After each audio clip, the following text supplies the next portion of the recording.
इस कार्यक्रम के पुण्यार्चक हैं श्री राजेंद्र प्रसाद जी जैन, श्रीमती ममता जी जैन, श्री प्रशांत जी जैन, श्रीमती दिव्या जैन, पारस जैन, भरत जैन एवं समस्त परिवार, मुंबई।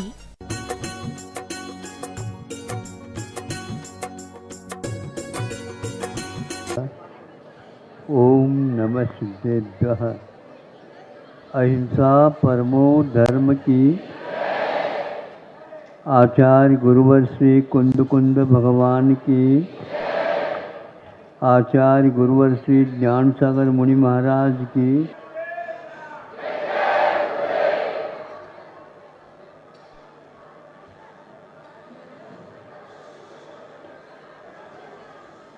कहीं कहीं पर मंथन से नवनीत निकलता है, यह व्यापक रूप से अर्थ निकाला जाता है। मंथन के बिना नवनीत की उपलब्धि नहीं होती। किंतु मंथन किसका हो, यह भी सर्वप्रथम हमारे दिमाग में रहना चाहिए। यदि हम जल का मंथन कर ले तो 24 घंटा करते रहोगे तो भी बार बार उसमें देखो नवनीत आ रहा है क्या नहीं, मक्खन तैर रहा है क्या नहीं, तो वहाँ पर कोई तैरेगा नहीं। फिर किसका करे? दूध का मंथन कर ले। दूध का भी मंथन करते रहो तो भी आप नवनीत नहीं पाओगे, क्योंकि दूध को जब तक तपा करके और उसके सहयोगी तत्व जामन का उसमें प्रयोग नहीं करोगे तो नवनीत नहीं निकलेगा। नवनीत को निकालने के लिए दही ही चाहिए। ऐसा नहीं कि तक्र मठा को ही आप बिलोते रहो, मंथन करते रहो, तो उससे भी नहीं मिलेगा। कई लोग निष्प्रयोजन ही इस उपयोग का करते रहते हैं, उसका मंथन वह मंथन नहीं माना जाता है। कई लोग बैठ करके यदि समय गंवाना है तो ताश पत्ते वगैरह खेलते रहते हैं। क्या कर रहे हो? तो कहता हम ताश पत्ते खेल नहीं रहे हैं, तुम समय पास कर रहे हो, तुम समय का अपव्यय कर रहे हो। इसलिए जो व्यक्ति इस दिशा में यह अर्थ निकालता है, हमें मंथन करना है, लेकिन किसका मंथन है? किसी भी विषय को लेकर के हम मंथन चालू कर दें तो वह कोई हाथ लगने वाला नहीं है। इसलिए आप लोग शांति के साथ बैठ जाओगे तो संभव है हम जो जीवन में दर्शन करते प्रभु का, उसका अर्थ हमारे सामने तैरता हुआ आ जाए। हम केवल शब्दों तक ही सीमित रहते हैं, किंतु उससे विशेष अर्थ नहीं निकाल पाते। किंतु जो व्यक्ति शब्दों में नहीं, शब्द में और क्या है, इसको भी देखना होता है। इसलिए सुनने में ये आता है, लकीर के फकीर मत बनो। इसका अर्थ क्या? लकीर के फकीर का अर्थ तुकबंदी मात्र नहीं है, इसके साथ अर्थ जुड़ा हुआ है। शब्द के द्वारा हम क्या देख रहे हैं, शब्दों में अर्थ है क्या आत्मा में अर्थ है, इसको समझना बहुत कठिन है। आज का युग शब्दों में तो डूब गया है, लेकिन उसका अर्थ का स्रोत दूसरा और कुछ है।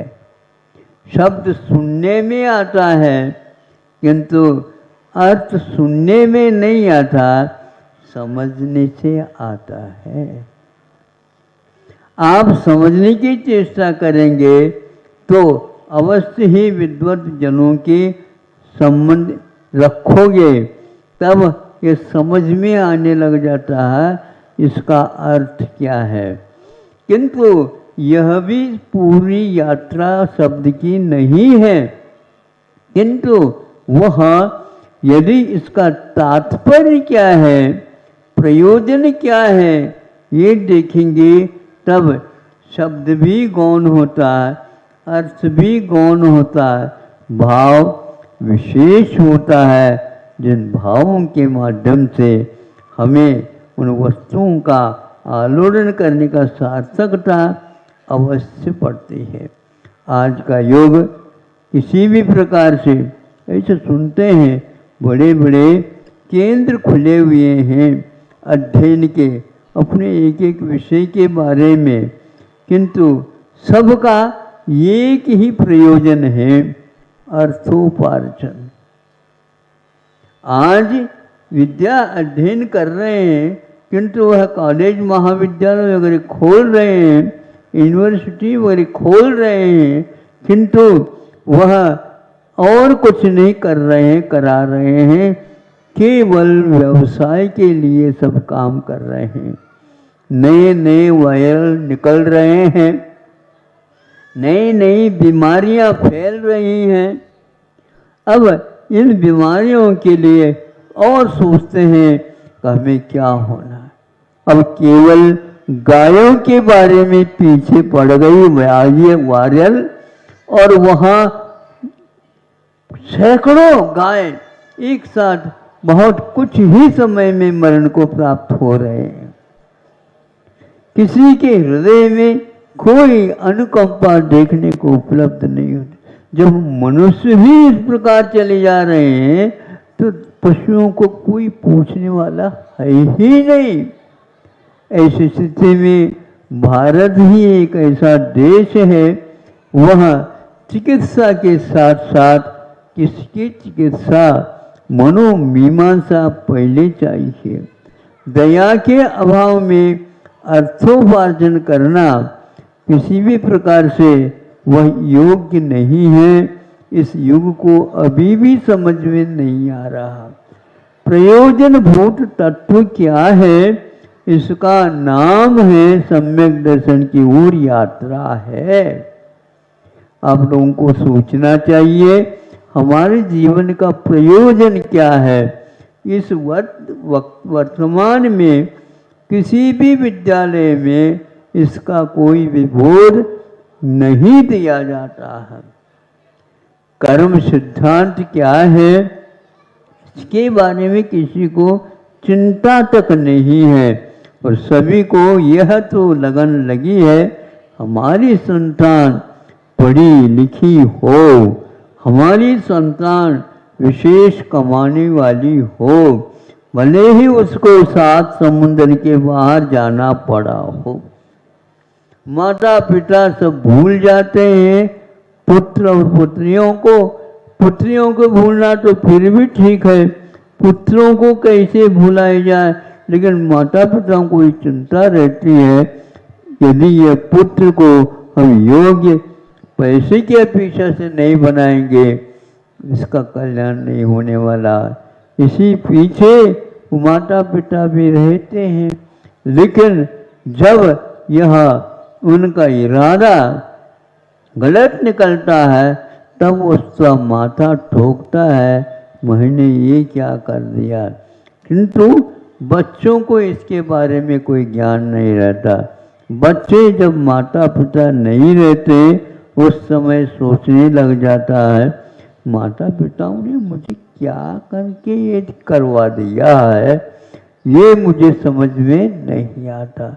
इधर उधर पूछा जाता है तो बच्चे, सभी बच्चों के माता पिताओं का यही हाल देखने को उपलब्ध होता है। इसलिए यह युग केवल खो रहा पानी का मंथन कर रहा है। हाँ, यदि औषधोपचार के साथ पानी का मंथन किया जाता तो वो पथ्य के रूप में भी सामने आ सकता है।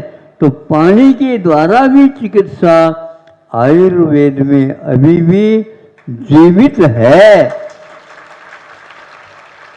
हाँ, पित्त से यदि कोई विकार हुआ है तो उसके लिए जल को कितना तपाना, कफ के माध्यम से जीवन में यदि मान लो खतरा पैदा हुआ है तो उस कफ के लिए कितनी मात्रा में उस जल को तपाना। यदि वात के कारण ये ऐसा हो रहा है उस जल को इतने अंश में ही तपाना, कितने में भाग शेष रहे। किसी भी विकार में ये तीनों बातें अवश्य होती हैं और ऐसी चिकित्सा भी की जाती है। औषध के बिना चिकित्सा तो यदि होती है केवल शुद्ध अपने आयुर्वेद में ही है, अन्यत्र कहीं नहीं। किंतु यह आयुर्वेद आज वर्तमान में भारत तक भी सीमित नहीं रहा, सिकुड़ता जा रहा है। ऐसी स्थिति में अब जितनी भी दवाई करो, जीवन पर्यंत दवाइयों के बीच में भी रहो, तुम्हारी चिकित्सा होने वाली नहीं है चिकित्सा। इसलिए अब तो आंखें खोलो। ऐसे गायों को मौत हो रही है, अभी विश्व में ही ये चिंता फैल गई। महाराष्ट्र में भी उसका प्रवेश हो गया बताते हैं, और हरियाणा में, पंजाब में भी इसका फैलाव हो गया। देखते देखते ही 1-2 दिन के भीतर अच्छे नस्ल की गायें भी नीचे धड़ाम से गिर रही हैं। उसके लिए फोले फोले हो जाते हैं शरीर में, उसमें से खून निकलना प्रारंभ हो जाता है। ये किसके वजह से हो रहा है? या तो भगवान जानते हैं या तो आयुर्वेद ग्रंथ जानते हैं। इसके लिए दवाई निर्माण करने की कोई आवश्यकता नहीं। दवाइयाँ यदि नहीं भी मिलती तो पानी के माध्यम से भी। और हमारे यहाँ नियम संलेखना के लिए आचार्यों ने कहा तुम पानी पर आ जाओ।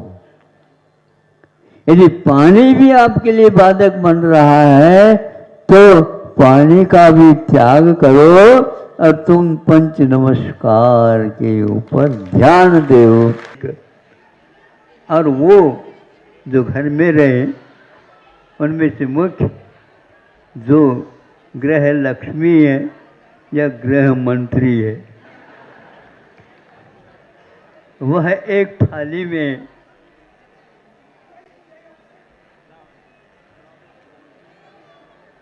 कुछ चावल और कुछ भी कोई धान होगा, दाल होगी, उसको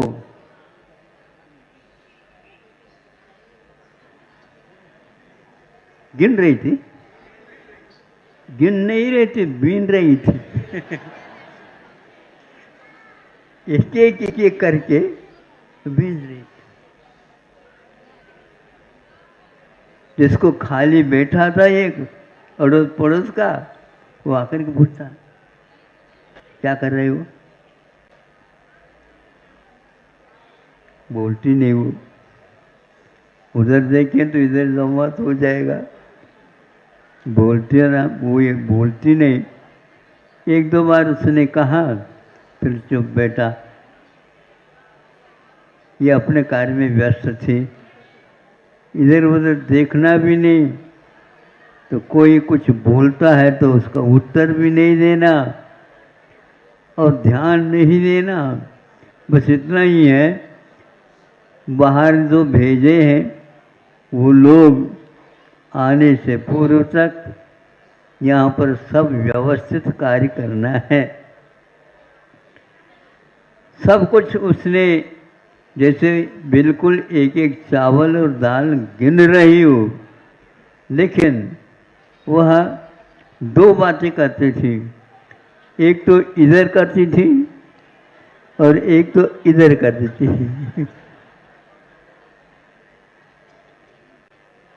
कैरम खेलते समय अपने पीस को अपनी ओर ले आना और दूसरे के पीस को कोने में धकेल देना, हाथ से नहीं, जो हाथ में मिली स्ट्राइक उसके मन टाइगर जिसको बोलते हैं, उस प्रकार कर रहे हैं।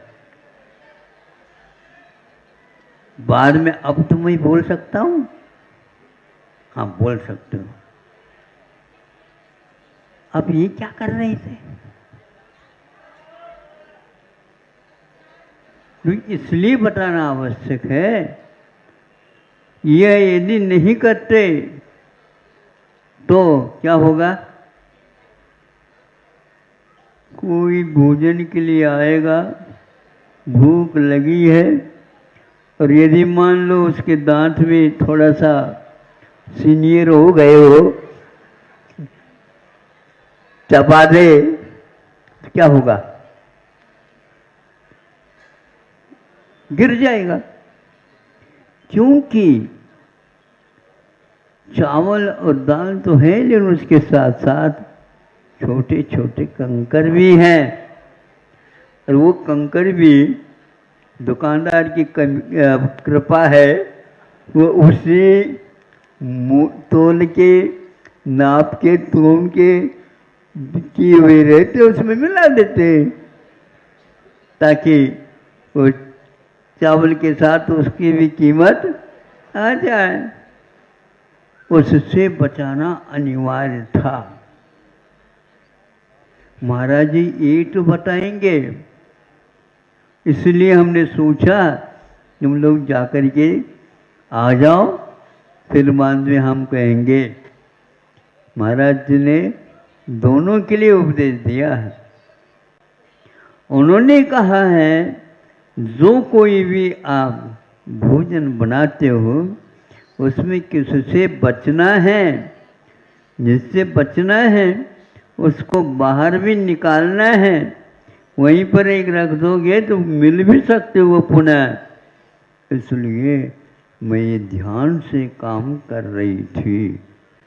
हाँ, कल तो हम भी गए थे और महाराज ने यही बात कही थी। क्या बात कही थी? सब कुछ आपके पास है, ज्ञान भी है, सब कुछ है, किंतु भेद विज्ञान नहीं है। तो अरे दोष को दोष तो समझो और गुण को गुण समझो। गुण को लेते हो तो दोष को फटकार दो। आप दोष को तो रख रहे हो और गुण को फटकार रहे हो। पागल हो क्या? नहीं बोलो महाराज, हम पागल तो अध पागल हैं। भेद विज्ञान बिन जाने दोष गुणन को कैसे तजिए गहिए। उसी वर्ण का, उसी तोल का, उसी के समान दाल भी है, चावल भी है और उसमें कंकड़ भी है। उससे दूर होना अनिवार्य है, नहीं तो दान टूट जाएंगे। भेद विज्ञान के अभाव में हम इस शरीर को आपा मान करके चल रहे हैं। आपा मानने का अर्थ क्या? यही मैं हूं। अथवा इससे ऊपर उठ गए, ये मेरा है, ये मैं हूं, ये मिथ्या तो है ही, अज्ञान भी है। और ये मेरा कहना, इसके पीछे और लुटना है। सही सही बताओ, जो अपना है उसको रखो, और रखो क्या? जो पराया है उसको निकाल दो। वो तो हमारा है ही नहीं। आज इस सिद्धांत से जो वंचित हैं, उनका भविष्य अंधकारमय है। उसके लिए महाराज आप आशीर्वाद दे दो, हमारा अंधकार छूट जाए। अरे अंधकार नहीं छूटता, तुम आंखें बंद कर रखे हो। आंख हो करके भी आंखों से यदि काम नहीं लेते हो तो अंधकार का क्या दोष है। और आज आपको वहां पर जाना चाहिए जहां अंधेरा बहुत है। हाँ हाँ, अंधेरा बहुत है, वहां जाना चाहिए आपको। हाँ हाँ, बात तो ठीक है। ये भी इसी प्रकार कह रहे थे, यहाँ पर आ गया, वहाँ अंधकार है, चलो मैं आया। फिर इसके उपरांत क्या कहते, उजाला है क्या नहीं? हाँ महाराज उजाला तो है। उजाला है, उजाला कैसे कह रहे हो? क्योंकि आप आ गए। नहीं, पहले सर्वप्रथम मुख के ऊपर रजाई है उसको खोल दो। अब बातें समझ में आ रही है आपको? तालियां बज गई। रजाई तो हटाओ। हाँ महाराज कुछ दिख नहीं रहा, अब उजाला कर दो। हाँ कर तो लेंगे। दिख नहीं रहा है क्या? देख नहीं रहे हो? बोलो, देख नहीं रहे, आंखें खोल दो।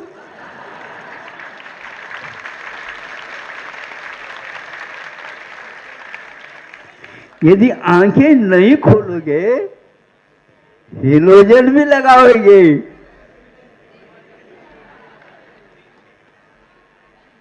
इसलिए जिसको भेद विज्ञान होता है वह थोड़ा सा अंधेरा भी हो तो भी पगडंडी को चलता है, चल सकता है। यह अभ्यास का क्रम है। एक दिन आज देख करके आ गए, दूसरे दिन वहां पर जाओगे जल्दी आ जाएगी। भैया कल तो बहुत दूर लग रहा था। हाँ, आज क्यों नहीं लग रहा है? क्योंकि एक दिन का अभ्यास हो चुका है। कल और आओगे, कल परसों और आओगे, तो और आओगे, आते रहोगे तो फिर तो ज़्यादा दूर तो है ही नहीं। ये केवल समझ रखा है बहुत मुक्ति बहुत दूर है। मुक्ति दूर नहीं है, भुक्ति जो भोजन है उसकी ओर पीठ कर दो। हाँ, वहाँ जाना है, वहाँ जाना है, वहाँ जाना, वहाँ तो तब जाओगे, यहाँ छोड़ोगे। बोलो। हाँ, तो इसलिए जो व्यक्ति उस महिला की भांति जो उपादेय है उसको ग्रहण कर रही है और दोष मुक्त है उसको बाहर निकाल रही है, इस वेद विज्ञान के बिना आप लोगों के जीवन में धर्म नहीं आ पाएगा। यही भगवान का कहना था, यही उनके अनुसार चल करके जो अपने कल्याण कर गए।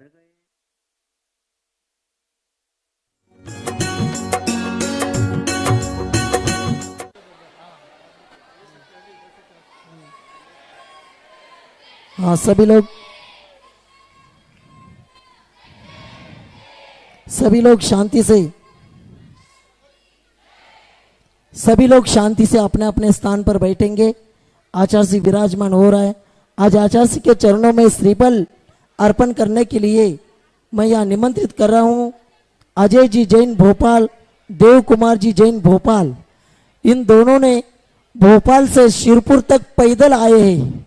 पूरा पदयात्रा के साथ ये 550 किलोमीटर पैदल चल करके ये दो व्यक्ति आए हैं। वे आए और आचार्य सिंह 17 दिन में 550 किलोमीटर की पैदल यात्रा करके आए हुए अजय जी जैन और देव कुमार जी जैन इनको निमंत्रित करते हैं। वे आए और आचार्य के चरणों में श्रीफल अर्पण करके आशीर्वाद प्राप्त करें। आचार्य जी को शास्त्रदान देने के लिए आज के दिन निमंत्रित करते हैं महेंद्र कुमार जी, सुधा जी जैन, अंशुल, अपूर्वा, अर्पित, पारुल जैन, इंदौर निवासी। इन्होंने आज के दिन 3,51,000 की स्वीकृति एक संस्कृत जिनाले के दिए वे आए और आचार्य जी को शास्त्रदान करे। महेंद्र कुमार, सुधा जी जैन, अंशुल, अपूर्वा, अर्पित, पारुल जैन, इंदौर निवासी। इसी के साथ श्री 1008 आदिनाथ दिगंबर जैन चैत्यालय ठाकुर कॉम्प्लेक्स कांदौली, इन्होंने एक कमरे के लिए 2,51,000 रुपए की राशि दिए। उनके समाज के 2 प्रतिनिधि आएंगे और यहाँ आचार्य जी को शास्त्रदान करेंगे। धर्मशाला में एक कमरे के लिए 2,51,000 रुपए की राशि। संजय जी जैन धर्मपत्नी बीना जी जैन, मुंबई निवासी कांदिवली, इन्होंने भी 2,02,202 रुपए की एक प्रतिमा जी विराजमान करने का यहाँ भाव रखा है। वे भी आए और आचार्य जी को शास्त्रदान करें। अमित, रानू, नमिता, पलक, कांदिवली मुंबई निवासी, इन्होंने भी 2,02,202 रुपए की एक प्रतिमा जी विराजमान करने का भाव रखा है। वे भी आए और आचार्य जी को शास्त्रदान करें। नरेंद्र कुमार, अक्षय कुमार, प्रिया दीदी, जेनिस श्रेष्ठा पांड्या निवासी दीमापुर नागालैंड, इन्होंने भी 2,02,202 रुपए की एक प्रतिमा जी विराजमान करने का भाव रखा है। वे भी आए और आचार्य जी शास्त्रदान करें। नवीन, सचिन, रतनचंद जी पांड्या कांदिवली पूर्व मुंबई, इन्होंने भी 2,02,202 रुपए की एक प्रतिमा जी विराजमान करने का भाव रखा है। वे भी आए और आचार्य जी को शास्त्रदान करें। डॉक्टर रीटा ओरा, धवल ओरा, वैशाली गांधी ये भी मुंबई से आए हैं। उन्होंने भी 2,02,202 रुपए की एक प्रतिमा जी विराजमान करने का भाव रखा है। वे भी आए और आचार्य जी को शास्त्रदान करें। सोहनलाल आशीष कुमार, रियान सेठी, आसाम, जोरहाट आसाम निवासी, इन्होंने 1,11,111 रुपए की दान राशि की स्वीकृति दिए। वे भी आए और आचार्य जी को शास्त्रदान करें। श्रीमान खिमांशु जैन फरीदाबाद, संजय जी सूरत, इन्होंने 55,555 रुपए की छत्र चमर भामंडल की स्वीकृति दिए। वे भी आए और आचार्य जी को शास्त्रदान करी। धूलीचंद, गजराज, जतिन जैन, अनिल पाटनी, बल्लारी निवासी, इन्होंने भी 55,555 की दान स्वीकृति दिए। वे भी आए और आचार्य जी को शास्त्रदान करी। शुभम मोदी यहाँ न्यायाधीश नरसिंहपुर से न्यायाधीश आए। वे भी आए और आचार्य जी के चरणों में श्रीफल अर्पण करके आशीर्वाद प्राप्त करें। राहुल रमेश पाटिल गढ़मुड़सिंगी, इन्होंने भी 55,555 रुपए की दान स्वीकृति दिए। वे भी आए और आचार्य जी को शास्त्रदान करें। सुशीला जैन सुरेश जी, इन्होंने भी सुवर्ण दान दिया है। वे भी आएंगे और आचार्य जी के चरणों में श्रीफल अर्पण करके आशीर्वाद प्राप्त करेंगे। जयंतीलाल चांदूलाल गांधी, कांदिवली मुंबई, इन्होंने भी 55,555 रुपए की दान राशि की स्वीकृति दिए। वे भी आए और आचार्य जी को शास्त्रदान करें।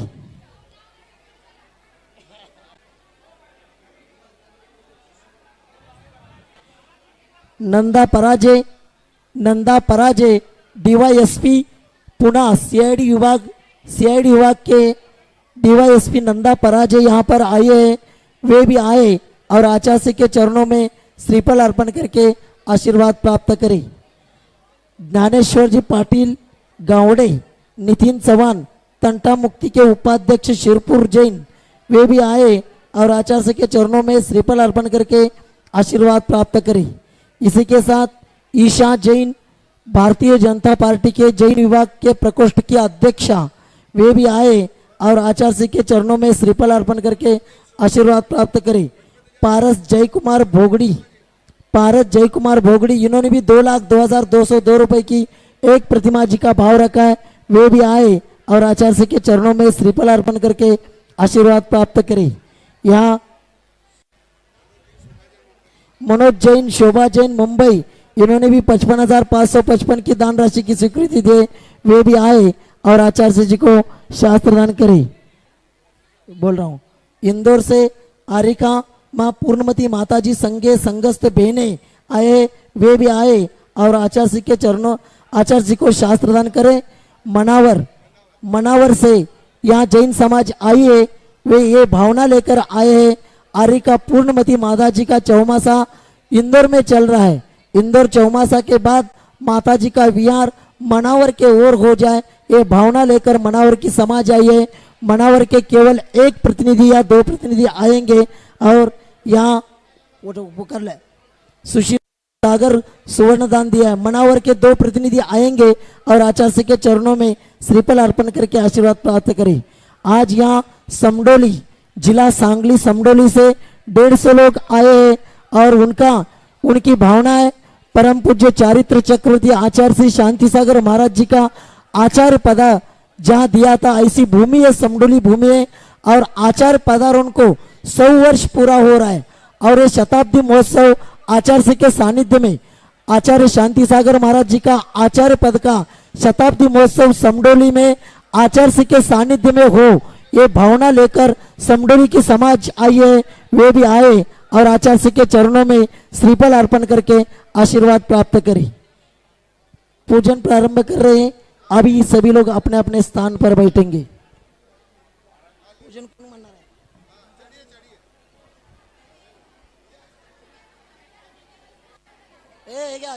हिंदी पूजा मनायचं आचार्य श्री के चरणों में।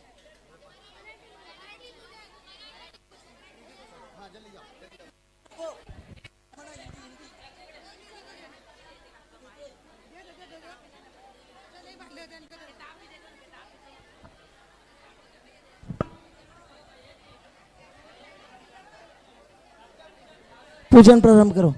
आचार्य श्री जी के चरणों में हम रहे अपना माता, जिनके जीवन की हरचर्या बन पड़ी स्वयं ही नवगाता।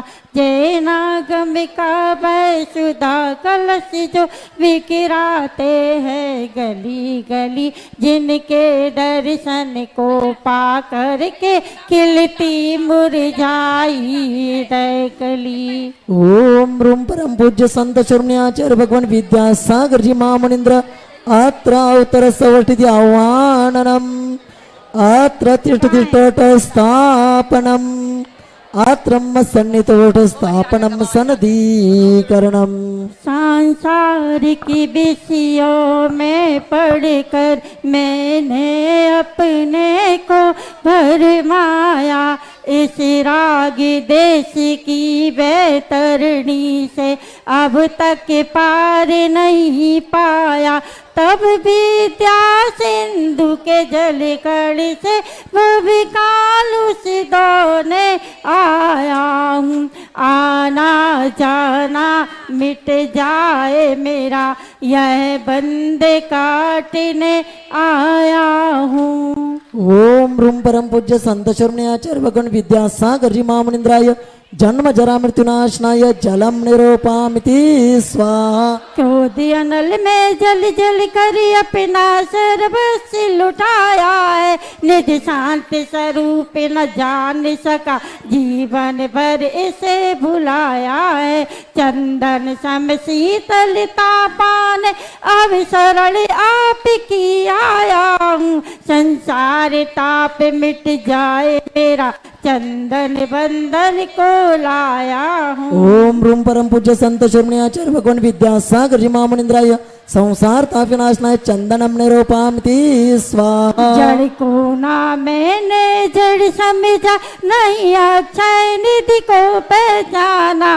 अपने तो केवल सपने थे भ्रम और जगत का भटकाना चरणों में अर्पित अक्षत है अक्षय पद मुझको मिल जावे तब ज्ञान अरुण की किरणों से यह हृदय कमल भी खिल जावे। ओम रूम परम पूज्य संत चरणे आचार्य भगवान विद्यासागर जी महामुनींद्राय अक्षय पद प्राप्त अक्षतम निरूपामिति स्वाहा। विषय भोग की मदिरा मैं बना सदा से मत वाला तृष्णा को तृप्त करे जितनी उतनी बढ़ती क्या ज्वाला मैं काम भाव बिंदबन है तुमन सुमन चढ़ाने आया हूँ यह मदन विजेता बन न सके यह भाव हृदय में लाया हूँ। ओम रूम परम पूज्य संत चरणे आचार्य भगवान विद्यासागर जी महामुनींद्राय काम विनाशनाय पुष्पम निरूपामिति स्वाहा। रोग की व्यथा कथा भाव में कहता आया हूँ अति भक्ष्य अभक्ष्य बखे फिर भी मन तृप्त नहीं कर पाया हूँ नैवेद्य समर्पित करके मैं तृष्णा की भूख भगाऊंगा अब और अधिक ना भटक सकूं यह अंतर बोध जगाऊंगा।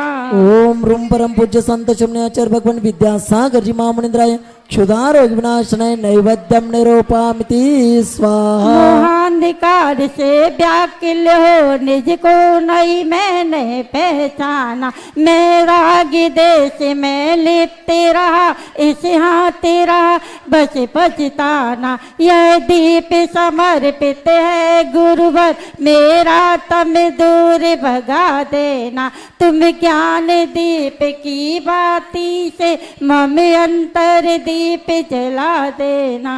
ओम रूम परम पूज्य संत चरणे आचार्य भगवान विद्यासागर जी महामुनींद्राय मोहंधकार विनाशनाय दीपम निरूपामिति स्वाहा। इन्हें कर्म ने घेरा है मैंने अभी तक ये माना था बस पापी कर्म तज पुण्य कर्म को चाहे रहा अपनाना था शुभ अशुभ कर्म सवेरी पुदल है मैं इन्हें जलाने आया हूँ इसलिए गुरु जी के चरणों में अब धूप चढ़ाने आया हूँ।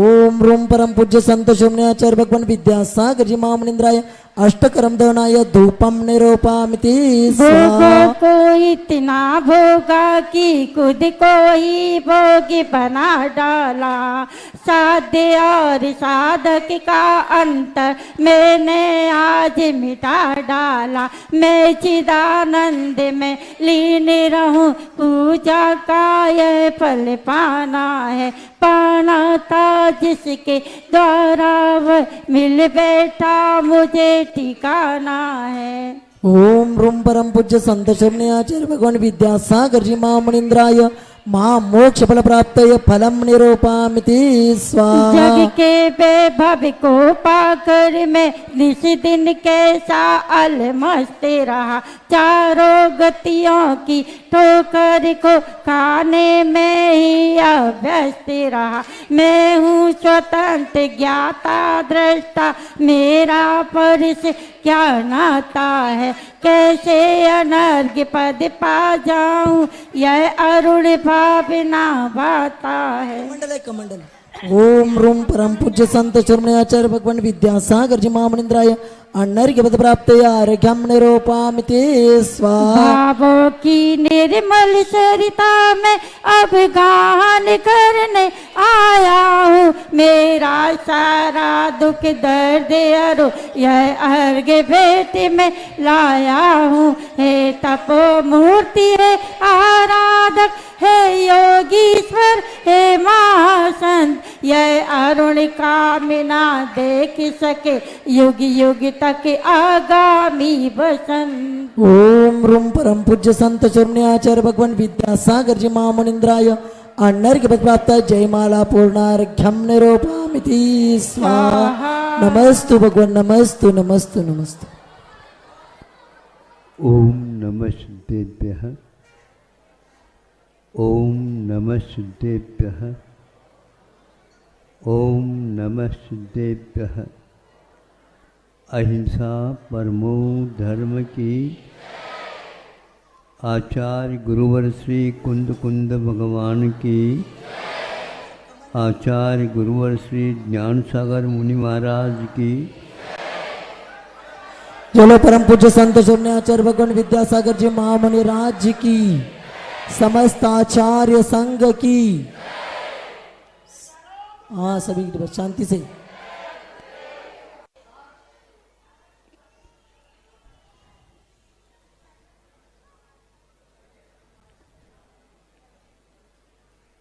जिस स्थिति में मनुष्य जीवन में आना होता है,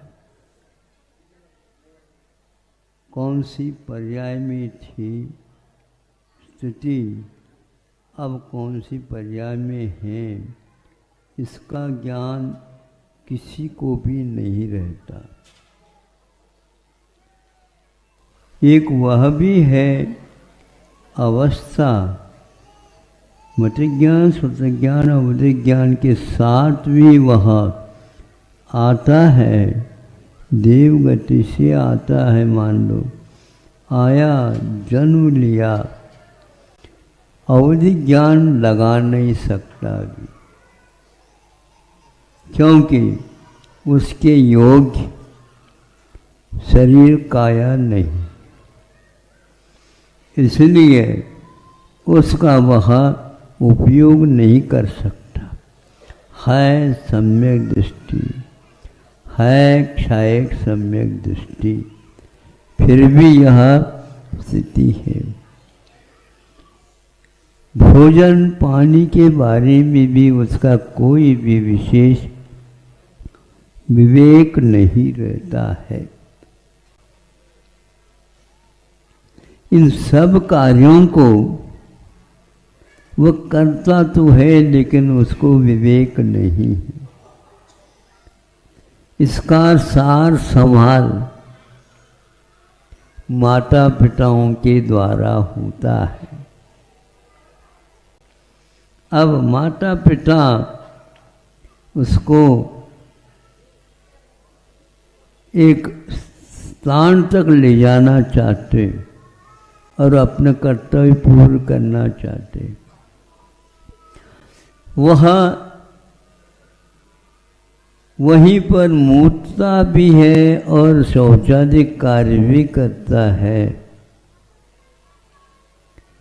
आप लोग इसके बारे में गौर करिए, सम्यक दर्शन क्या होता है। उसको आप यदि हाथ नहीं लगाते हैं तो वो माँ या पिताजी को, पिताजी दूसरे नंबर में आते हैं, वो इस कार्य को प्रथमता नहीं दे पाते, क्योंकि उसकी संरचना ही ऐसी है।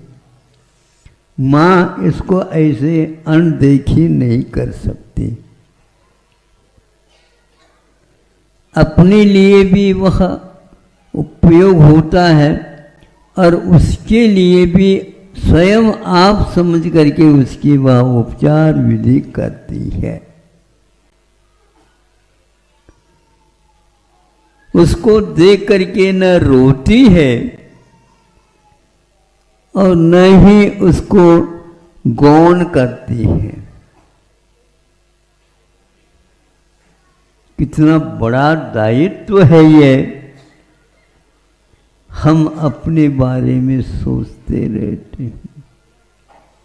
अरे सम्यक दृष्टि कहाँ चला गया, तुम्हारी दृष्टि कहाँ चली गई? इतना भी विवेक नहीं रहता, रहेगा ही नहीं। उसका उपयोग करने के लिए भी कुछ क्षमता चाहिए, कुछ काल अपेक्षित है। वहां से सम्यक दर्शन लेकर के आया, मान लीजिए उसको तीर्थंकर प्रकृति का बंद करना है, 8 वर्ष अंतर्मुक्त जब तक नहीं होता, आपका सम्यक दर्शन रख दो, कोई काम नहीं करेगा। मुनि बनना चाहते हैं तो भी कम से कम 8 वर्ष अंतर्मुक्त, इसके उपरांत भी और भी अनुबंध है उसके साथ, बाद में आप ले सकेंगे।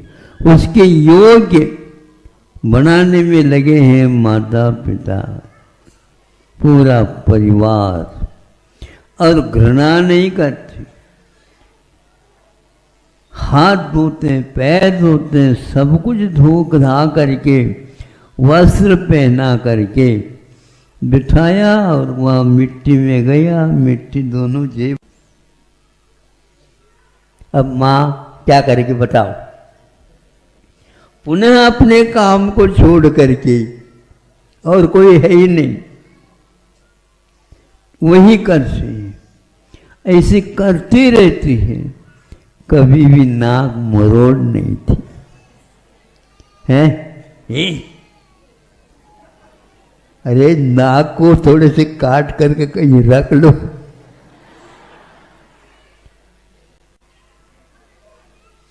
ये यहां पर सम्यक दर्शन, उपगूहन अंग, स्थिति करण अंग, वात्सल्य अंग, निर्वित चिकित्सा अंग आप स्वयं के लिए पाल रहे हो, उसके निमित्त से आपका ये कर्तव्य सामने आ जाता।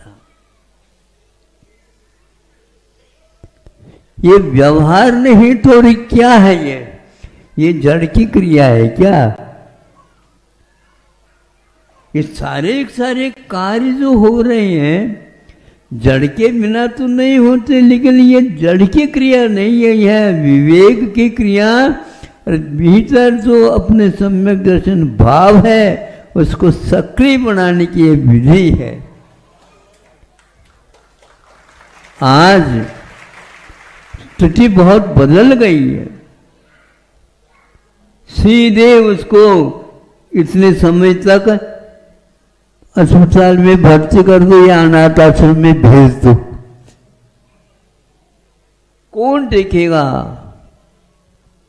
स्वयं नौकरी करने के लग गए। अर्थ की आवश्यकता तो है, लेकिन परमात्मा की रक्षा भी आवश्यक है। इसमें हम दायित्व को भूल रहे हैं। हम भोजन स्वयं नहीं बना सकते, होटल का ले आने खा लो, उसको भी खिला दो। आपका सम्यक दर्शन कैसे सुरक्षित रहेगा? आप आखिर क्या करना चाहते हैं? आप अपने लिए भी क्या सोच रहे हैं? पर की पीड़ा अपनी करुणा की परीक्षा लेती है। अर्थ क्या है इसका? हम दूसरे के लिए नहीं कर रहे हैं, आपके पास दया का क्या भाव कितना है? बाजार में आप अपने माल को बेचना चाहते हो, लेकिन बाजार में भाव क्या चल रहा है ये भी तो देखो। कुछ लोग दुर्भाव कर लेते हैं, कुछ लोग सद्भाव कर लेते हैं, कुछ लोग स्वभाव मेरा कर्तव्य समझ करके कर लेते हैं।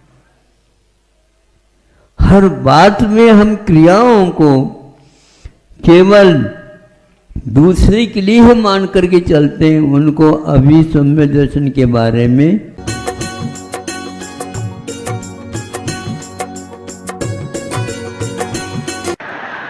तालियां बज गई। रजाई तो हटाओ। हाँ महाराज कुछ दिख नहीं रहा, अब उजाला कर दो।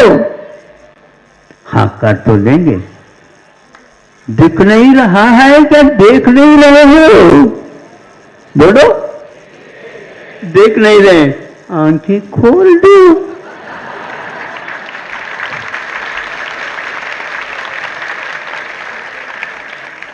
यदि आंखें नहीं खोलोगे, हेलोजन भी लगाओगे,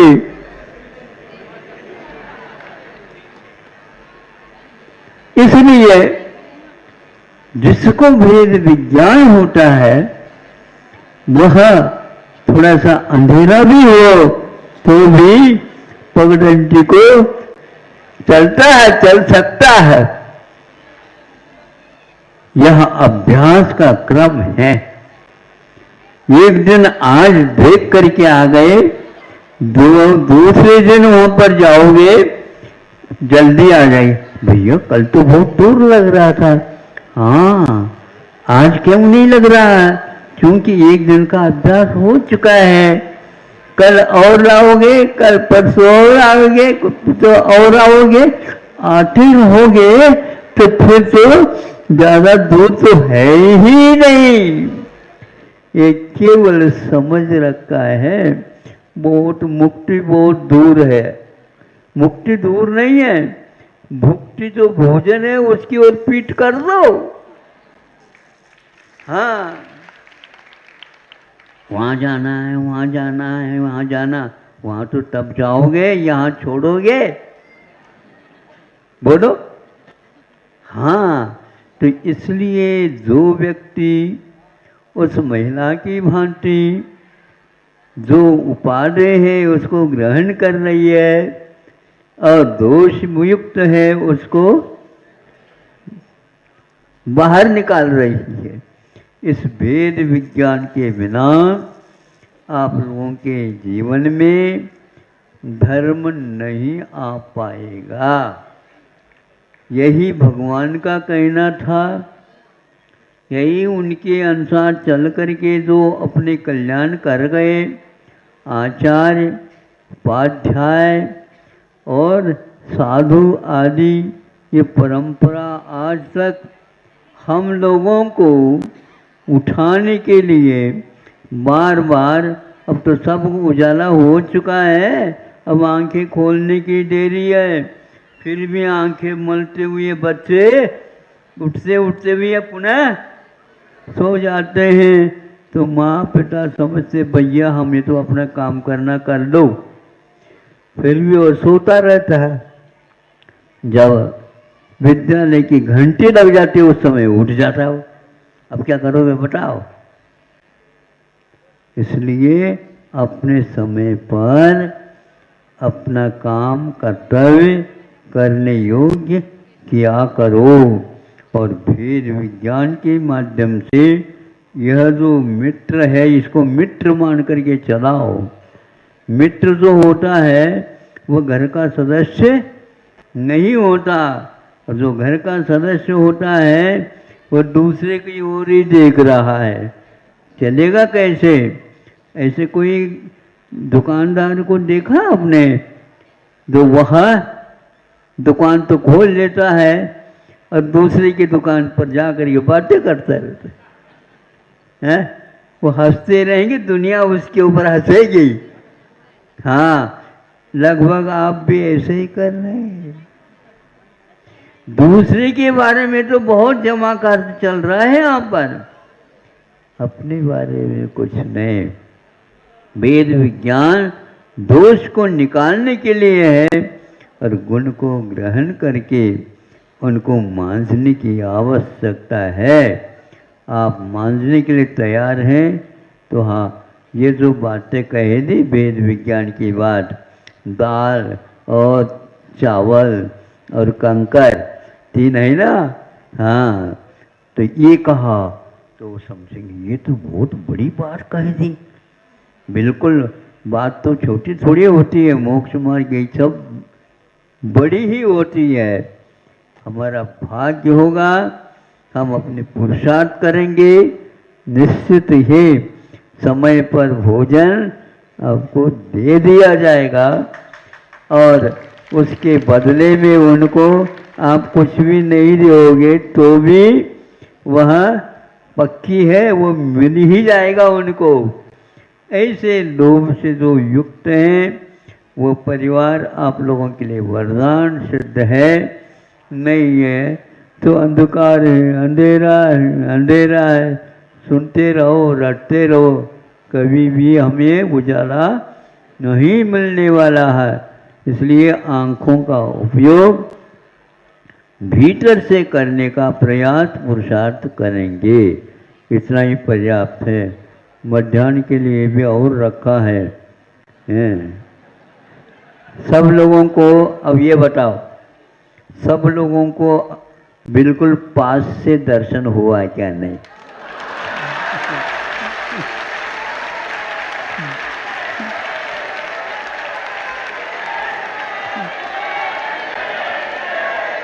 हाँ,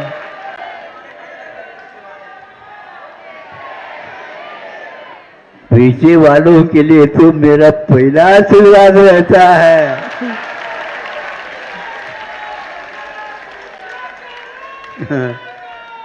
इसलिए आप लोगों ने बहुत अच्छा काम किया, संयम से 2 लाइन बनाई और आधा किलोमीटर तक पौली मंदिर तक सब दोनों तरफ बैठ करके दर्शन कर रहे। इसको देख करके हमें ऐसा लगा ये सबसे अच्छी व्यवस्था है।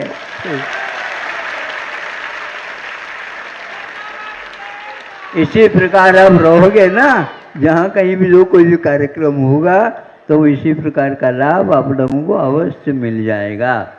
हमें इससे क्या है, हमें तो बीच में से चलना है। हम आपको भी नहीं देख पाएंगे क्योंकि नीचे भी देखने के लिए कहा है ना। वेद विज्ञान को सुरक्षित रखते हुए हम आप लोगों के लिए पूरे को दर्शन दे दिए हैं। अब शिकायत न करियो, ऐसा पर्वो धर्म की।